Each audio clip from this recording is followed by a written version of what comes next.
Good morning, welcome to Gupta commerce classes. One day one chapter scheme में आपका स्वागत है। आज बिजनेस इकोनॉमिक्स का 7वां दिन, 7th ऑफ डे इकोनॉमिक्स। आज का हमारा टॉपिक है कंसेप्ट ऑफ कॉस्ट, लागत की अवधारणाएं। What do you mean by cost? लागत किसे कहते हैं? लिखो। अच्छा, समझ लो पहले।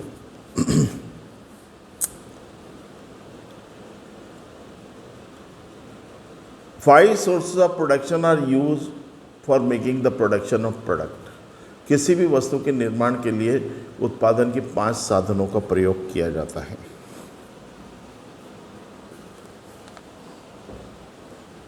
लिखो आप।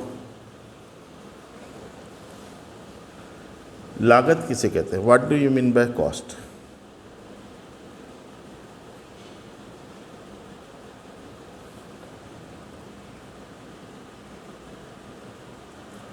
आंसर लिखो। There are 5 sources of production. उत्पादन के 5 साधन होते हैं। There are 5 sources of production. उत्पादन के 5 साधन होते हैं। Land, labour, capital, organisation and entrepreneur. भूमि, श्रम, पूंजी, संगठन तथा साहस। Land, labour, capital, organisation and entrepreneur. भूमि, श्रम, पूंजी, संगठन और साहस।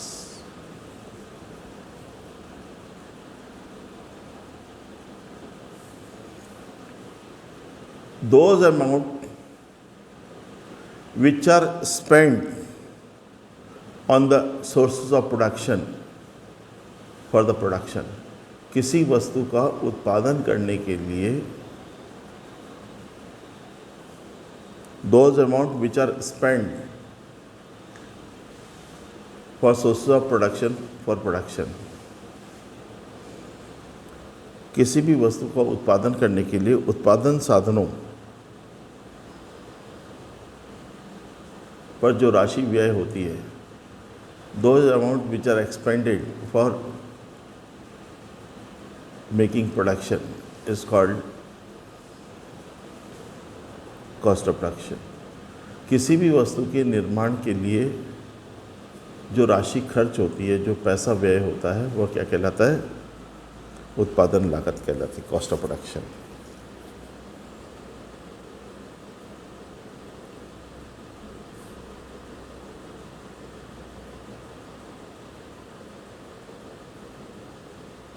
The selling price of the product, किसी भी वस्तु का विक्रय मूल्य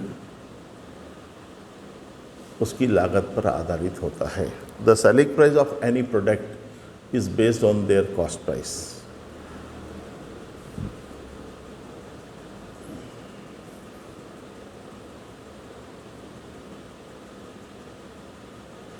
for the fixation of price of article, किसी वस्तु का मूल्य निर्धारण करने के लिए, for the fixation of price of article, for the fixation of price of article, किसी भी वस्तु का मूल्य निर्धारित करने के लिए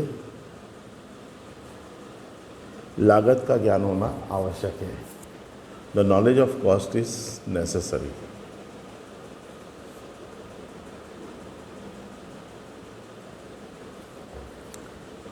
कॉस्ट ऑफ प्रोडक्शन इंक्लूड्स, उत्पादन लागत के अंतर्गत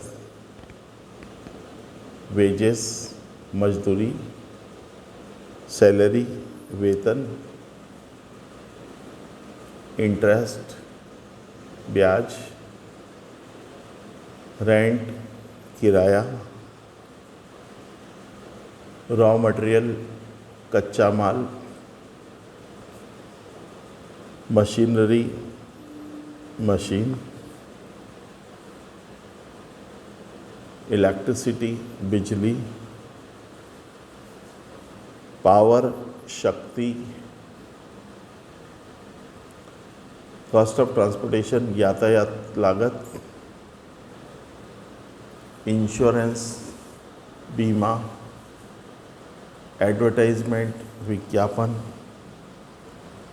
टैक्सेस, कर, एसेट्रा आर इंक्लूडेड आदि को शामिल किया जाता है।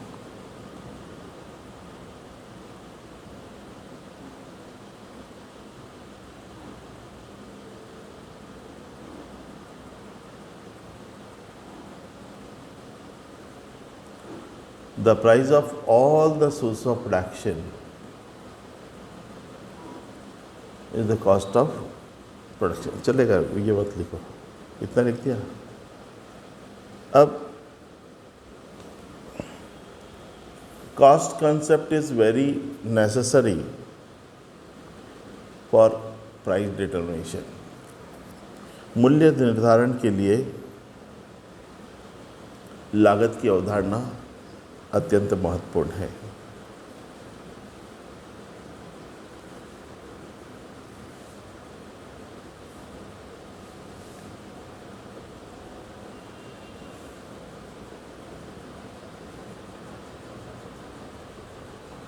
The price of commodity is depend on the demand and supply of the product। किसी भी वस्तु की लागत, ये किसी भी वस्तु का मूल्य मांग और पूर्ति की शक्तियों द्वारा निर्धारित किया जाता है। The price of commodity is based on the demand and supply of the product। मांग और पूर्ति द्वारा निर्धारित किया जाता है। Supply means supply includes the cost of production। पूर्ति में उत्पादन लागत सम्मिलित होती है।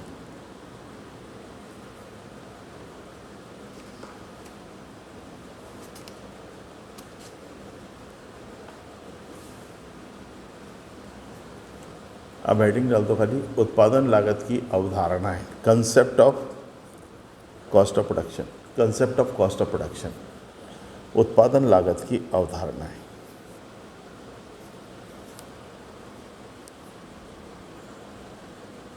या इसको बोल सकते हैं classification of cost of production, उत्पादन लागत का वर्गीकरण। Point number first, real cost, वास्तविक लागत।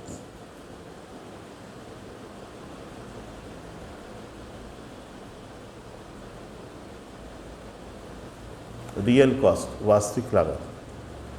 The real cost of any commodity, किसी भी any production, the real cost of any production, किसी भी उत्पादन की वास्तविक लागत मुद्रा में व्यक्त नहीं की जा सकती। The real cost of any product can not be shown in the monetary form. The real cost of the any product cannot be shown in the monetary form।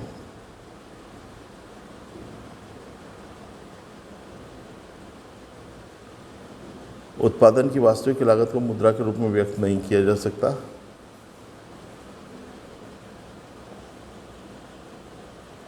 Cost of production means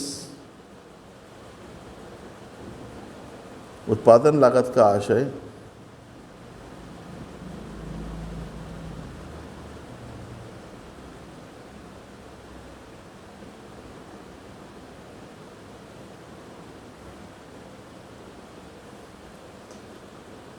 किसी उत्पादन प्रक्रिया के अंतर्गत होने वाले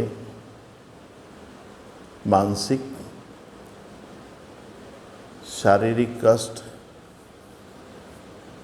तथा त्याग से वास्तविक लागत उत्पन्न होती है।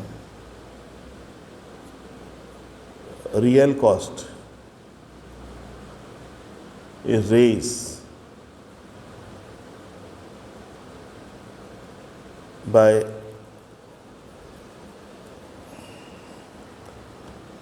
mental and physical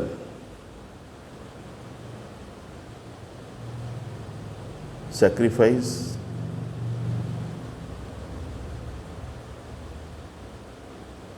in a process of production। मतलब real cost is based on, जो वास्तविक लागत होती है वह किस पर, किसी भी उत्पादन प्रक्रिया में, किसी भी प्रोडक्शन प्रोसेस में होने वाले मेंटल और फिजिकल सैक्रिफाइसिंग शारीरिक और मानसिक कष्ट या त्याग से वास्तविक लागत उत्पन्न होती है।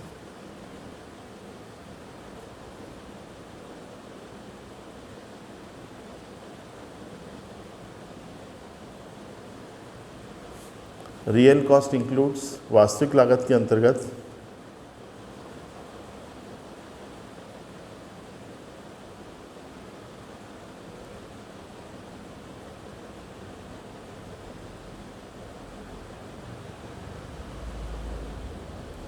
वेटिंग फॉर कैपिटल,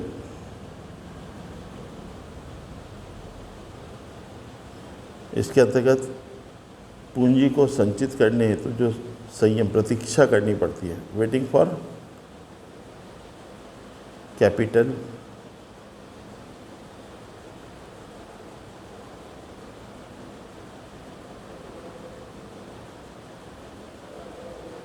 आदि etcetera includes in the real cost, आदि को वास्तविक लागत में शामिल किया जाता है।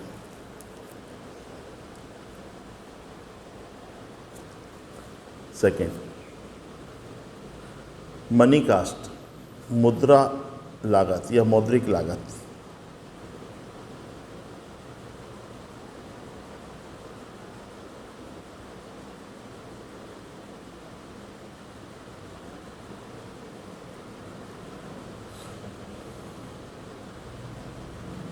किसी फर्म द्वारा उत्पादन को प्रारंभ करने से लेकर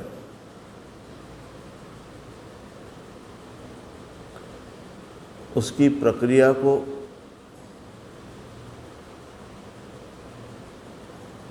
के अंत तक के समस्त व्ययों को मुद्रा के रूप में प्रदर्शित किया जाता है।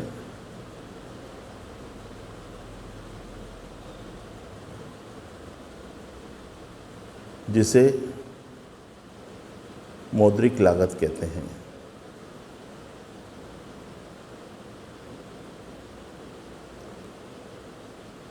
The cost of all the factors of production, the cost of all the factors of productions are shown in the monetary way.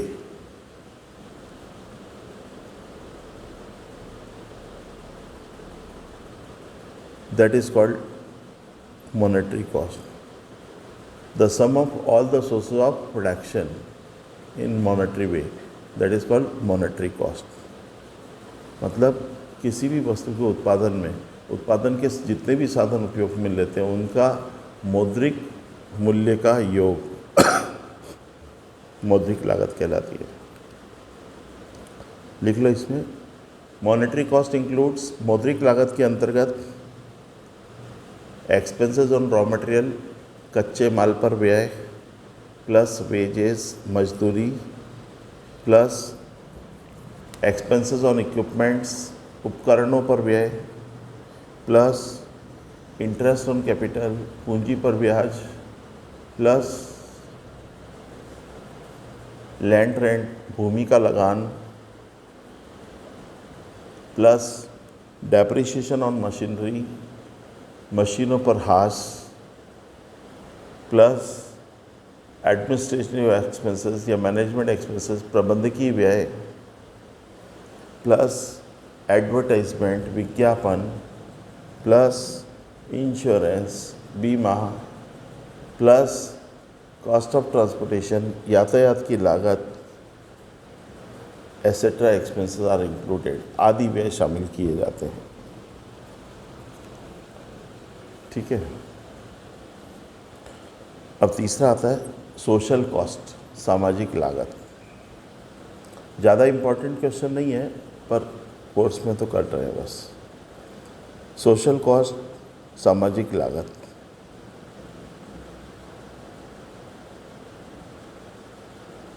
Those values which are sacrificed by the society for getting the product, किसी वस्तु की प्राप्ति के लिए, किसी वस्तु की प्राप्ति के लिए समाज द्वारा चुकाया गया मूल्य सामाजिक लागत कहलाता है।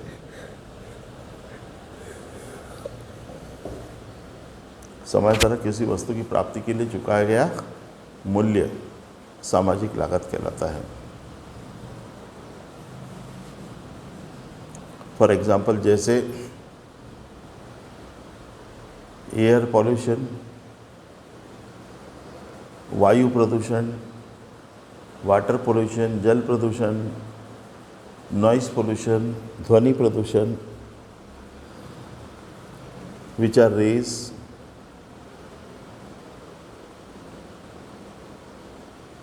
at the time of process of production, जो कि उत्पादन करते समय होता है, is called social cost, उसे सामाजिक लागत कहते हैं। एप्लिक्ट कॉस्ट, अगला इम्प्लिक्ट cost, इम्प्लिक्ट IMPLIC, इम्प्लिक्ट T, IMPLICT, इम्प्लिक्ट COST cost, जो अपने इसमें लिखते हैं अस्पष्ट लागत हिंदी में।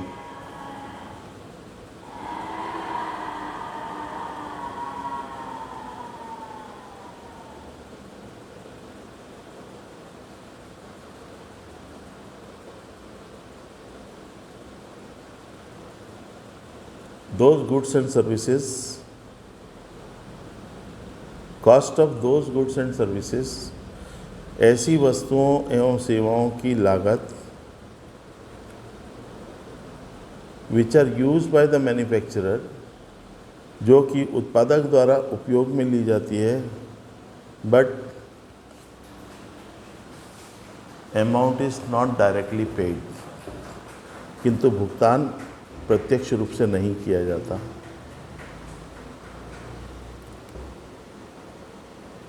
इज कॉल्ड इम्प्लिक्ट कॉस्ट, उसे अस्पष्ट लागत कहते हैं।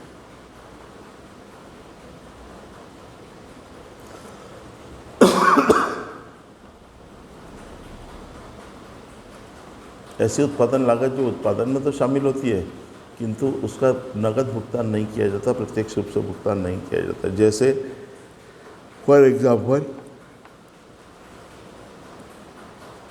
सर्विसेज प्रोवाइडेड बाय मैन्युफैक्चरर, उत्पादक द्वारा दी गई सेवाएं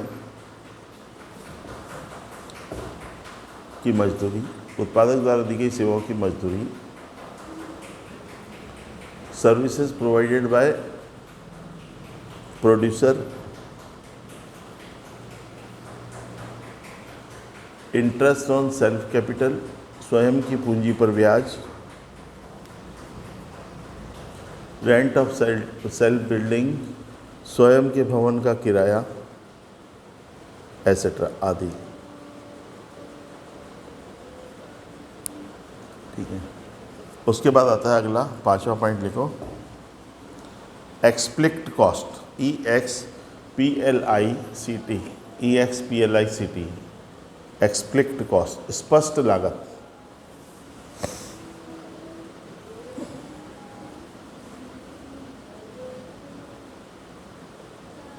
दोज कॉस्ट ऑफ प्रोडक्शन, उत्पादन लागत का वह भाग, which are paid by the institution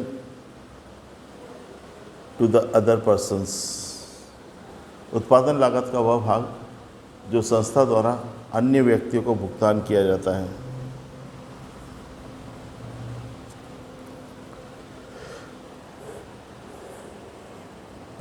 is called एक्सप्लिक्ट cost, उसे स्पष्ट लागत कहते हैं। कोई सामान खरीदा आपने, रॉ मटेरियल, जितने का रॉ मटेरियल खरीदा उतना पेमेंट किया, वो क्या हो गया, एक्सप्लिक्ट कॉस्ट में आ जाएगा, स्पष्ट लागत। कोई चीज़ प्रोडक्शन में यूज़ कर रहे हो आप, रेंट पे लेके, किराए पे, तो जो रेंट है वो आ जाएगा। कैपिटल यूज़ कर रहे हो तो कैपिटल का इंटरेस्ट, ये चीज़।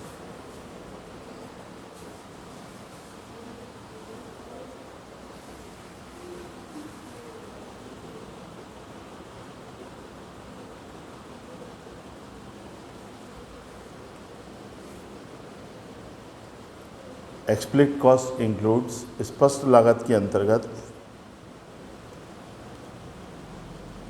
कॉस्ट ऑफ रॉ मटेरियल, कच्चे माल की लागत, वेजेस, मजदूरी, इंटरेस्ट ऑन कैपिटल, पूंजी पर ब्याज, rent of land and building, भूमि भवन का किराया, रिपेयरिंग ऑफ मशीनरी, मशीनों का मरम्मत,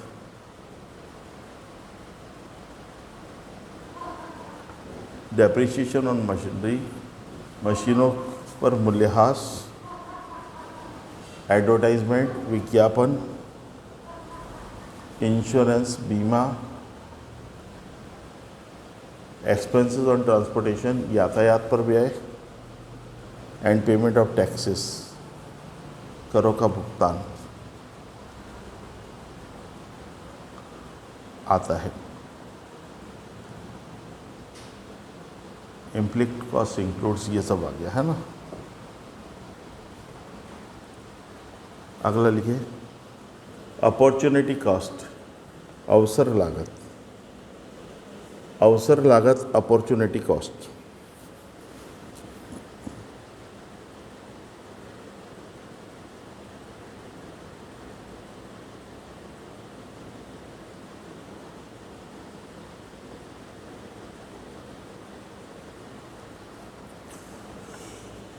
अवसर लागत अपॉर्चुनिटी कॉस्ट लिखिए।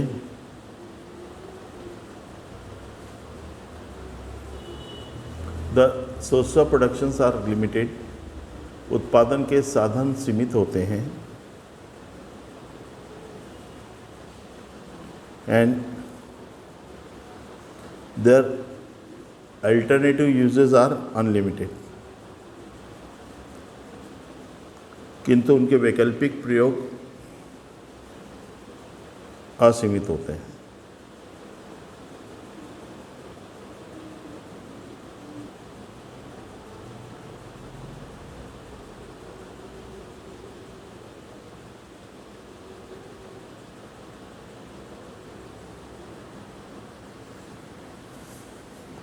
सोर्सेज आर लिमिटेड, जबकि मतलब किसी भी वस्तु को निर्माण करने के साधन तो क्या होते हैं, सीमित होते हैं, और उसका अल्टरनेटिव यूज़ कर सकते हैं, वैकल्पिक प्रयोग कर सकते हैं। हमारे पास 500 रुपये में हम पैंट शर्ट भी खरीद सकते हैं, साड़ी भी खरीद सकते हैं और दूसरा सामान भी खरीद सकते हैं, है ना। तो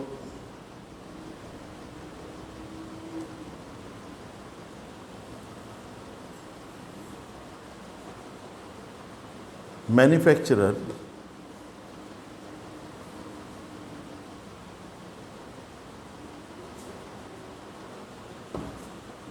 select best alternative and rest alternatives are left.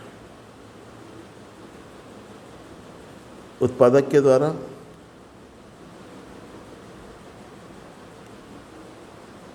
सर्वाधिक लाभ वाले अवसर का चयन किया जाता है तथा अन्य विकल्पों को छोड़ दिया जाता है।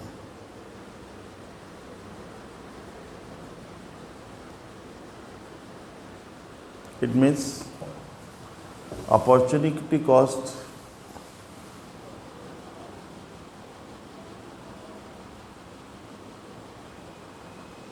अवसर लागत वह विकल्प है, opportunity cost is alternative which are leave by the firm. अवसर लागत वह विकल्प है जिसका संस्था द्वारा त्याग किया गया हो।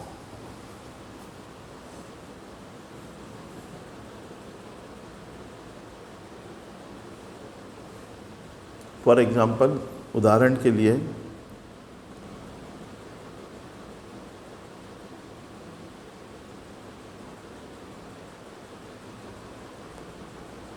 a person gets salary ₹1 lakh per month। एक व्यक्ति 1 लाख रुपए मासिक वेतन पर कार्यरत है।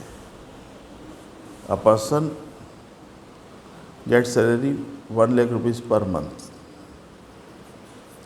एक व्यक्ति 1,00,000 रुपये प्रति माह के वेतन पर कार्यरत है। If A leave the service, यदि वह नौकरी छोड़ देता है एंड स्टार्ट सेल्फ बिजनेस, तथा स्वयं का व्यवसाय प्रारंभ करता है, इन दिस कंडीशन, तो ऐसी दशा में अपॉर्चुनिटी कॉस्ट विल बी ₹1,00,000। ऐसी दशा में अवसर लागत 1,00,000 रुपये होगी। मालूम पड़ा, क्योंकि वो 1,00,000 की नौकरी छोड़कर आया, वो चाहता तो वहाँ काम करता तो 1,00,000 मिलते हैं। अपॉर्चुनिटी कॉस्ट होगी।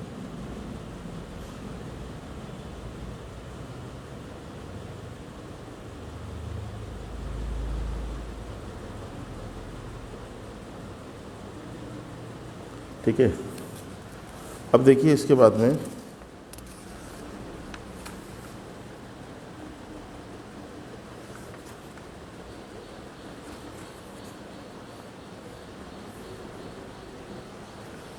स्थिर लागत, कुल लागत।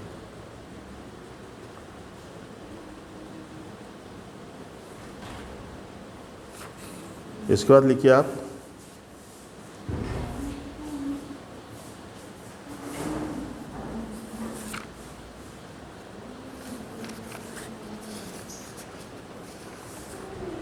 फिक्स कॉस्ट, स्थिर लागत।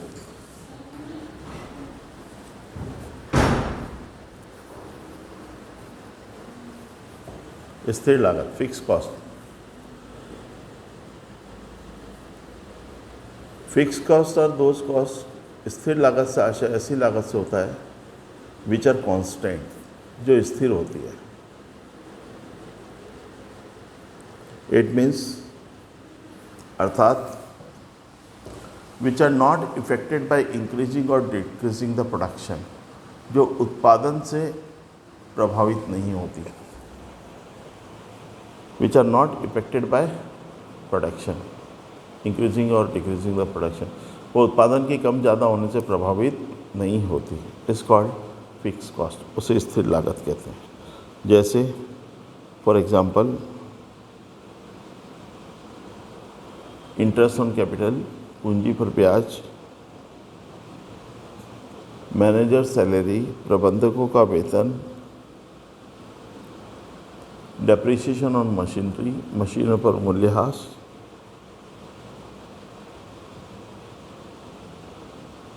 फायर इंश्योरेंस प्रीमियम, अग्नि बीमा प्रीमियम,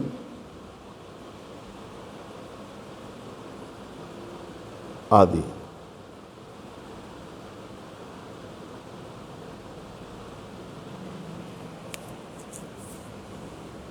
इसे उपरिव्यय लागत भी कहते हैं। It is also known as, it is also KNOWN, known as overhead, OVERHEAD, overhead cost.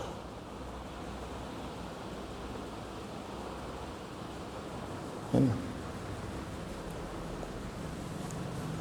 Fix cost होती है, कुछ चीज़ें फिक्स है। जैसे रेंट 10,000 रुपये महीना लगना, मतलब लगना है। प्रोडक्शन करोगे तो भी, नहीं करोगे तो भी, कम करोगे तो भी, ज़्यादा करोगे तो भी। सेकंड, नेक्स्ट पॉइंट लीजिए, टोटल वेरिएबल कॉस्ट, कुल परिवर्तनशील लागत, या वेरिएबल कॉस्ट, परिवर्तनशील लागत। एरो लगा के लिखिए, दोज एक्सपेंसेस या those cost which are affected by production, ऐसी लागत जो उत्पादन से प्रभावित होती है।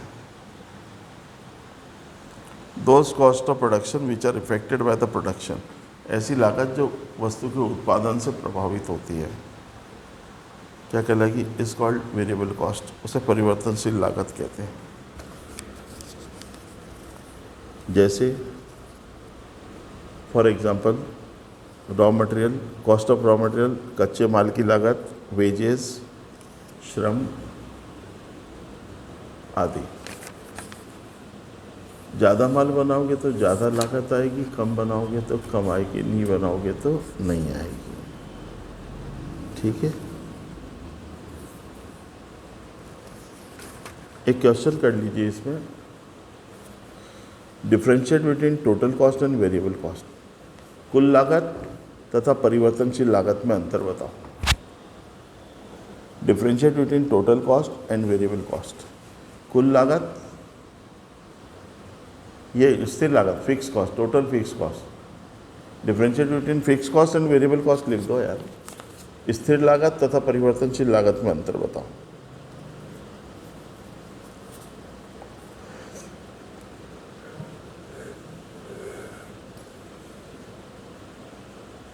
Meaning, earth, those cost of productions which are constant in nature is called fixed cost. ऐसी उत्पादन लागत जो स्थिर होती है स्थिर लागत कहलाती है। और इधर लिखते हैं those cost of production which are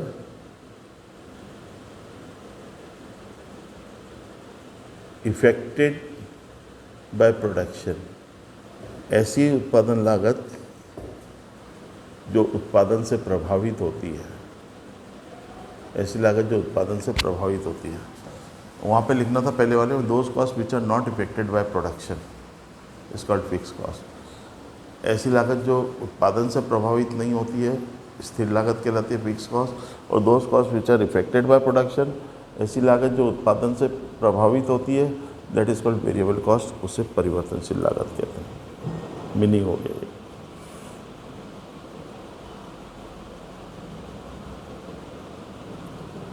relation, संबंध,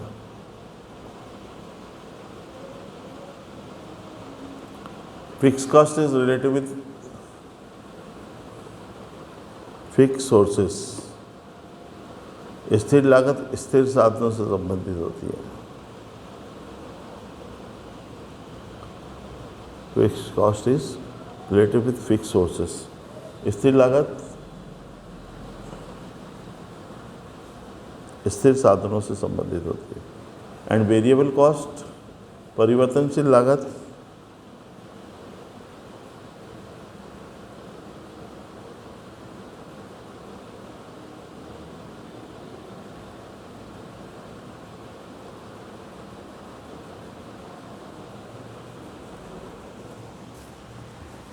is related with परिवर्तनशील लागत परिवर्तनशील साधनों से संबंधित होती है। Variable cost is related with variable sources of production. उत्पादन के परिवर्तित साधनों से, परिवर्तनशील साधनों से।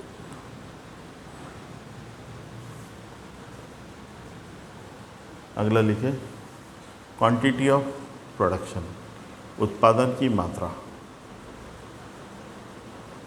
इसमें लिखेंगे quantity of production is not affected, उत्पादन की मात्रा पर प्रभाव नहीं पड़ता। और यहाँ लिखेंगे quantity of production is affected, उत्पादन की मात्रा पर प्रभाव पड़ता है।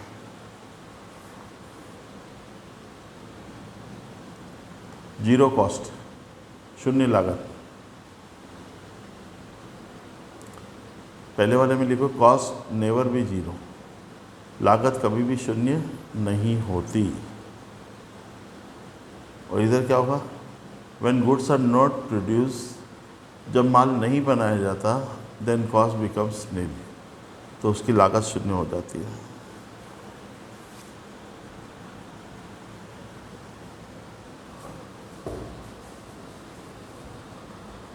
नेचर, प्रकृति। Fix cost is reduce by increasing the production. स्थिर लागत उत्पादन बढ़ने से कम होती है।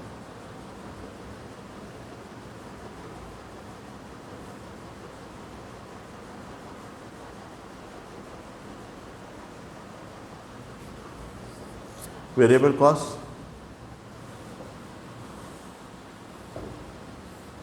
एट द बिगिनिंग, प्रारंभ में it is reduced,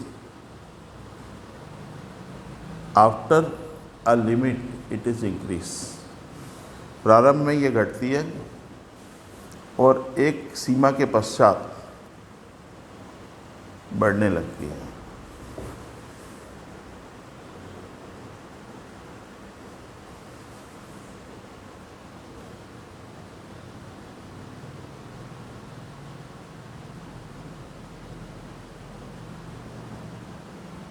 फार्मूला, सूत्र, टोटल कॉस्ट में क्या होगा? Fix cost plus variable cost इसका टू टोटल कॉस्ट। कुल लागत बराबर स्थिर लागत प्लस परिवर्तनशील लागत। और परिवर्तनशील लागत कैसे निकालते हैं? लिखो यहाँ वेरिएबल कॉस्ट इसका टू परिवर्तनशील लागत बराबर फिक्स, ये total cost minus fix cost. कुल लागत में से स्थायी स्थिर लागत घटा दो तो परिवर्तनशील लागत आ जाएगी। ठीक है,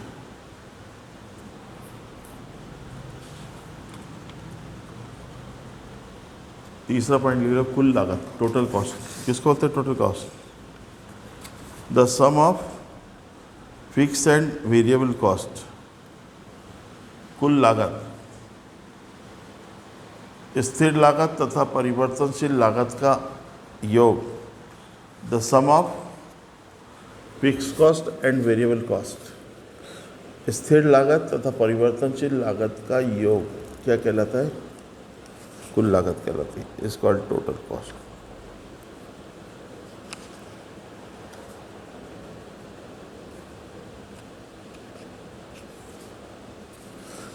ठीक है, तो ये आपको हुआ कंसेप्ट ऑफ कॉस्ट, लागत की अवधारणा। यहाँ पर ये चैप्टर आपका समाप्त हो जाता है। इसके बाद यदि हम देखें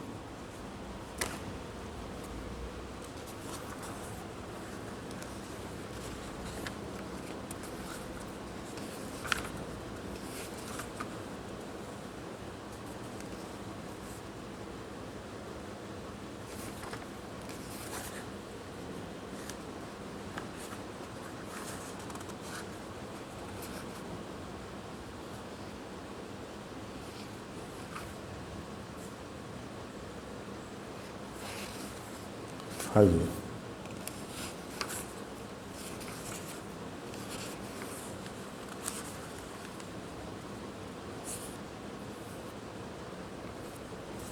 उत्पादक व्यवहार एवं पूर्ति है ना।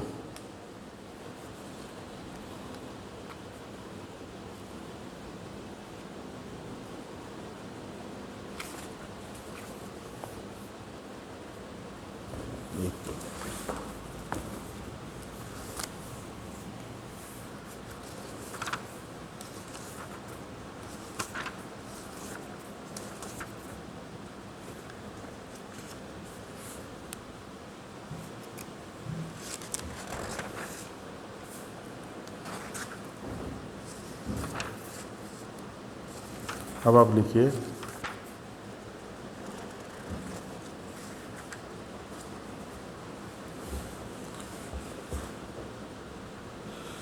प्रोड्यूसर इक्विलिब्रियम, उत्पादक का संतुलन। चैप्टर का ही नाम है प्रोड्यूसर इक्विलिब्रियम, उत्पादक संतुलन।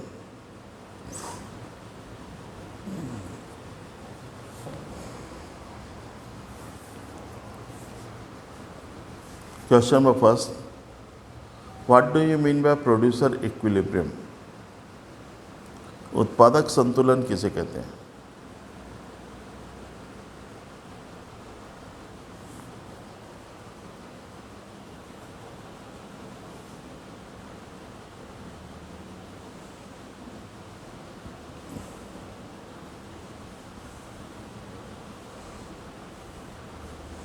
What do you mean by production equilibrium? उत्पादन संतुलन किसे कहते हैं? लिखिए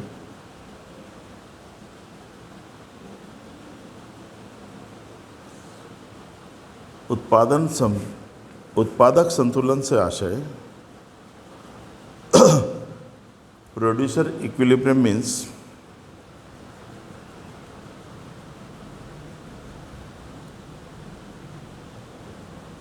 अ सिचुएशन। उत्पादक संतुलन से आशय ऐसी स्थिति से होता है व्हेन producer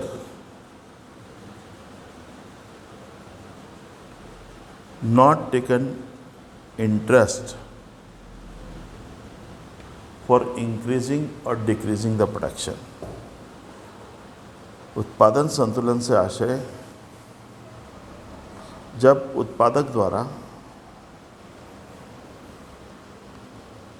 उत्पादन के पैमाने में किसी भी प्रकार की कमी या वृद्धि करने में रुचि नहीं रखता.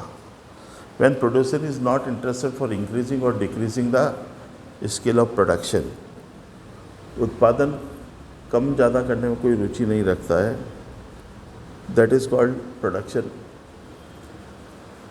equilibrium. उसे हम उत्पादक संतुलन कहते हैं.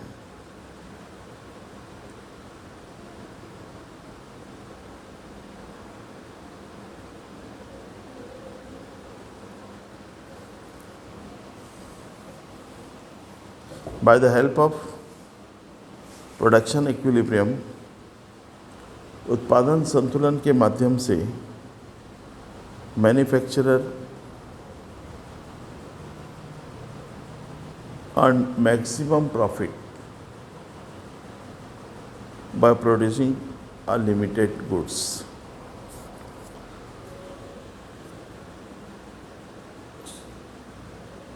संतुलन की अवस्था में उत्पादक एक निर्धारित मात्रा में वस्तु उत्पादन करके अधिक लाभ कमाने की स्थिति में आ जाता है.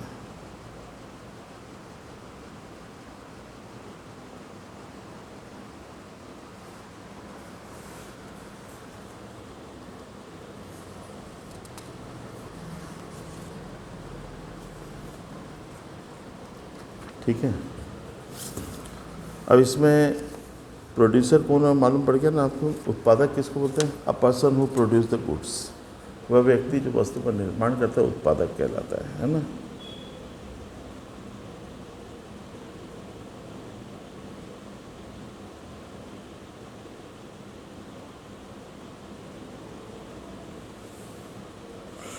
अब लिखो उत्पादन संतुलन की विधियां.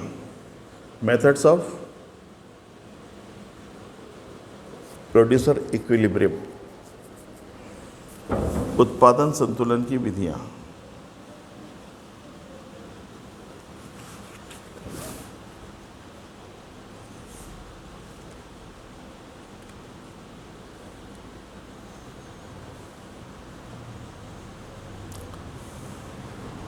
There are two methods of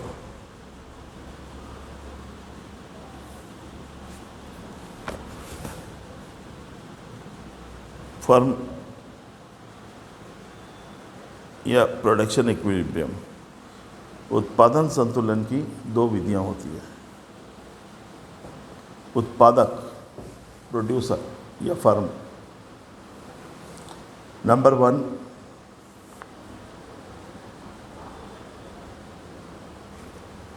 marginal revenue और मार्जिनल कॉस्ट मेथड. सीमांत लागत विधि. मार्जिनल कॉस्ट मेथड, सीमांत लागत विधि. और सेकेंड, टोटल कॉस्ट मेथड, कुल लागत विधि.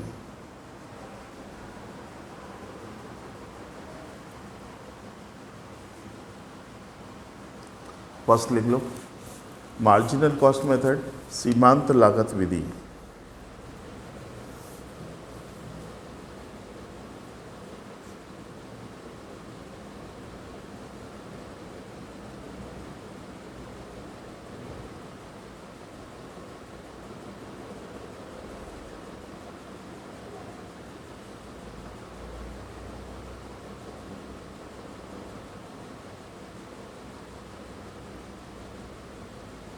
सीमांत लागत विधि, मार्जिनल कॉस्ट मेथड. लिखो इसमें, इन परफेक्ट कंपटीशन, पूर्ण प्रतियोगिता में, a firm can get maximum profit on a point. कोई फर्म को अधिकतम लाभ उस बिंदु पर होता है, a firm gets maximum profit on a point where the marginal cost is equal to the marginal revenue, where the marginal cost is equal to the marginal revenue। उस बिंदु पर होता है जहाँ फर्म की सीमांत लागत आगम के बराबर होती है। सीमांत लागत सीमांत आगम के बराबर होती है। Marginal cost is equal to the marginal revenue.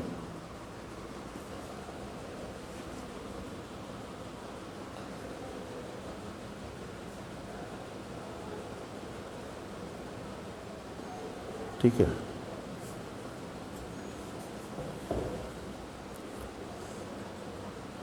Marginal cost is equal to marginal revenue, वो हाईएस्ट प्रॉफिट कंडीशन होती है, अधिकतम लाभ की स्थिति होती है।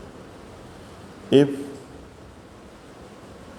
प्रोडक्शन बैलेंसेस इंक्रीज और डिक्रीजेस, यदि उत्पादन संतुलन कम या अधिक किया जाता है, देन फर्म बियर्स लॉस, तो फर्म को लाभ हानि होगी।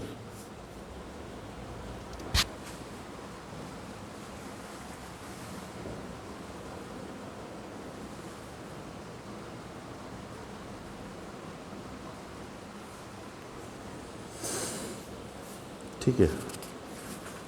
सेकंड लिखिए, कुल आगम या कुल लागत विधि, टोटल कॉस्ट मेथड। कुल लागत विधि, total cost method.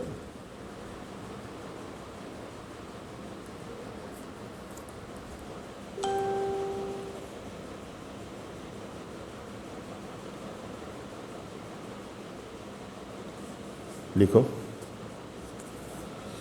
In total cost method, कुल लागत विधि में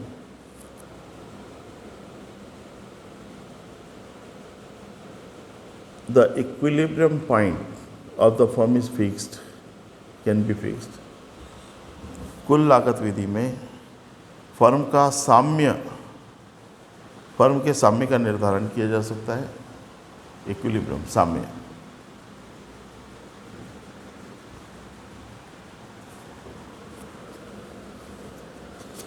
उत्पादन की जिस मात्रा पर कुल आगम कुल लागत का अंतर अधिकतम होता है, a point where the difference,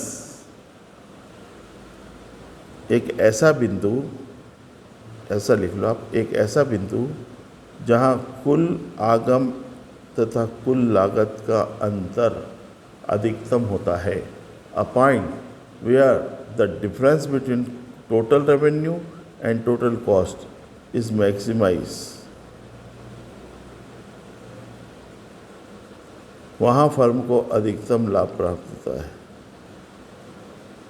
there firm earn maximum profit.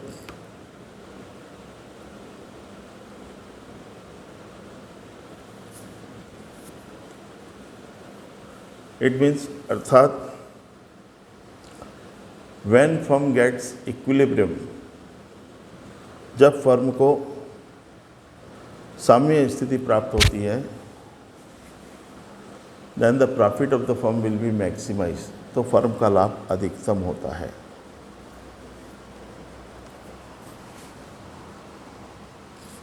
साम्य स्थिति मतलब no profit no loss method. इस प्रकार से बेटा ये चैप्टर हमारा यहीं पर समाप्त होता है।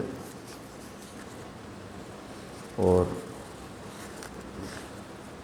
हर किताब में अलग अलग दें, ये पूरा एक ही चैप्टर चल रहा है अगर किसी किताब में। तो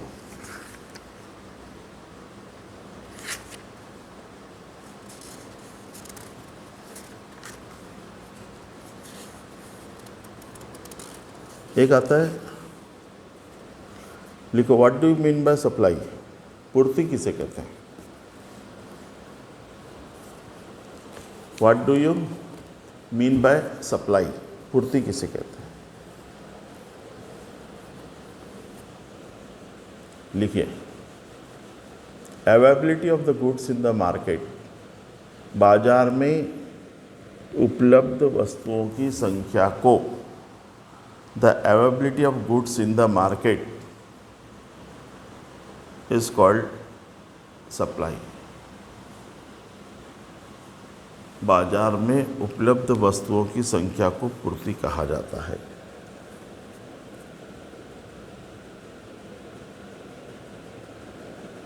supply means a quantity of goods, पूर्ति से आशय वस्तु की उस मात्रा से होता है। Supply means the quantity of goods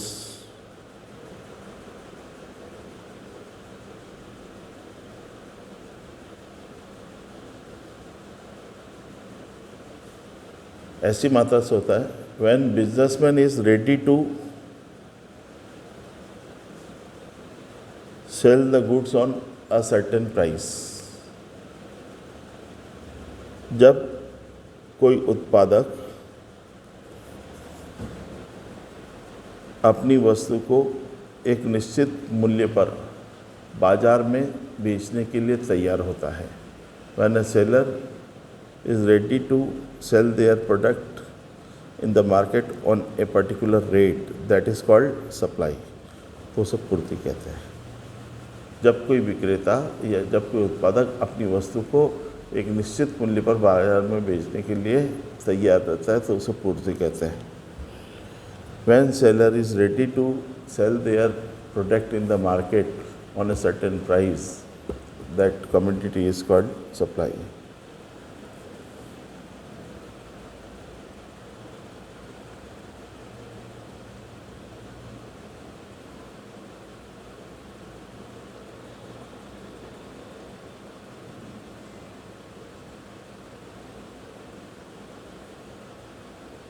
हाँ, ठीक है।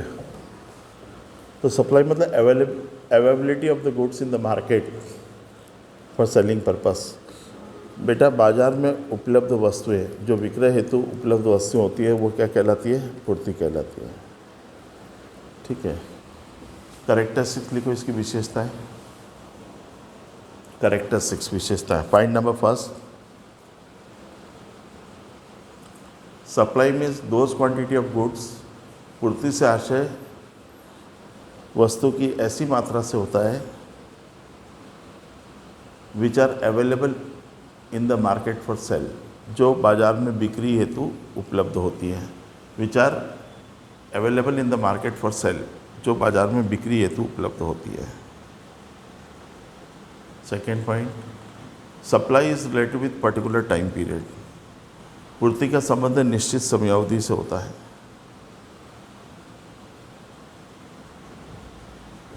The supply is related with particular time period, पूर्ति का संबंध किसी विशेष समयावधि से होता है। फिर लिखो, supply is related with price, पूर्ति कीमत से संबंधित होती है। Seller is ready to sell the goods in the market, विक्रेता वस्तु को बाजार में बेचने के लिए तैयार रहता है। तो वो क्या कहलाती है? आपकी सप्लाई कहलाती है, पूर्ति कहलाती है। ठीक है।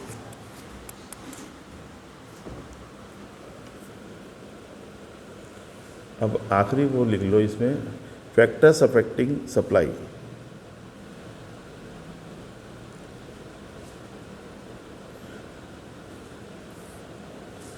नहीं, डिटर्मिनेशन ऑफ सप्लाई, पूर्ति के निर्धारक तत्व। डिटर्मिनेशन ऑफ सप्लाई, पूर्ति के निर्धारक तत्व। वही वाली बात है, फैक्टर्स अफेक्टिंग सप्लाई वही एक चीज़ है। पूर्ति को प्रभावित करने वाले तत्व निम्नलिखित है। Point number first, price of commodity, वस्तु की कीमत। The price of product is affected the supply of the product, वस्तु की कीमत वस्तु की पूर्ति को प्रभावित करती है। When the price is increases, जब कीमत बढ़ती है, then supply is also increases. तो पूर्ति भी बढ़ती है। When price decreases, then supply is also decreases. पूर्ति बढ़ने पर, ये मूल्य बढ़ने पर पूर्ति बढ़ती है, मूल्य कम होने पर पूर्ति कम होती है ना। सेकंड, संबंधित वस्तुओं की कीमत, प्राइस ऑफ रिलेटेड गुड्स।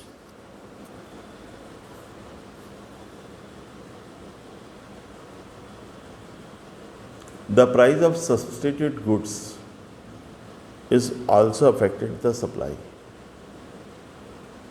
स्थानापन्न वस्तुओं का मूल्य भी पूर्ति को प्रभावित करता है।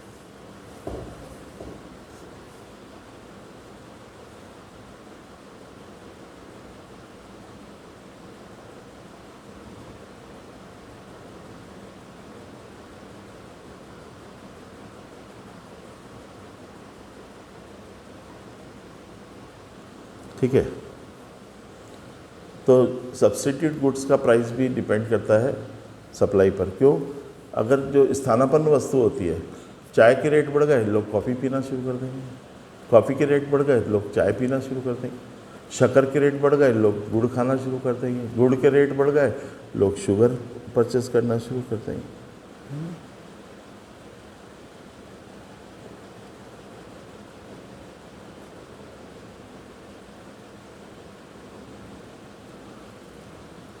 Number of firms in the industry, उद्योगों में फर्म की संख्या।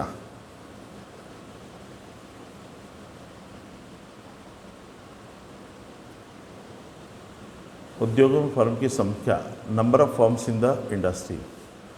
यदि किसी वस्तु को बनाने वाली अधिक फर्में हैं, if too much firms are available in the market for making the goods, then supply will be increases, तो पूर्ति बढ़ जाएगी। और less firms are available in the market, अगर बाजार में कम फर्म है तो पूर्ति कम होगी, then supply will be decreases. ठीक है। प्राइस ऑफ प्रोडक्शन, उत्पादन के साधन का मूल्य। Price of factors of production, price of factors of production, उत्पादन के साधनों की कीमत।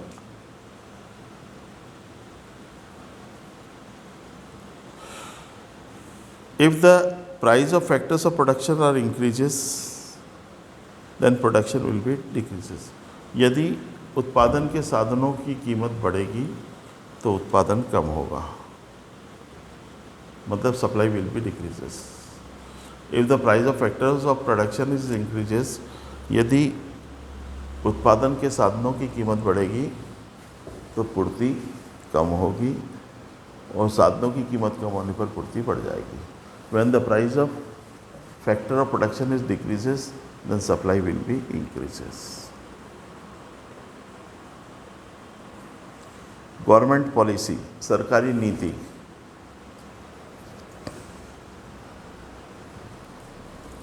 Government policy also affected the determination of supply, also affected the supply of the goods. बेटा, सरकारी नीति भी पूर्ति को प्रभावित करती है। If government charge heavy taxation, यदि सरकार अधिक कर आरोपण लगाती है, then the cost of product will be increases, तो उत्पादन लागत बढ़ जाएगी, एंड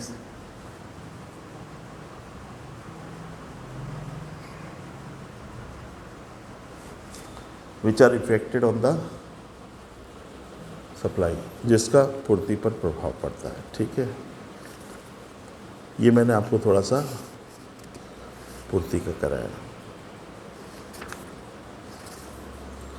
सप्लाई मतलब पूर्ति, है ना।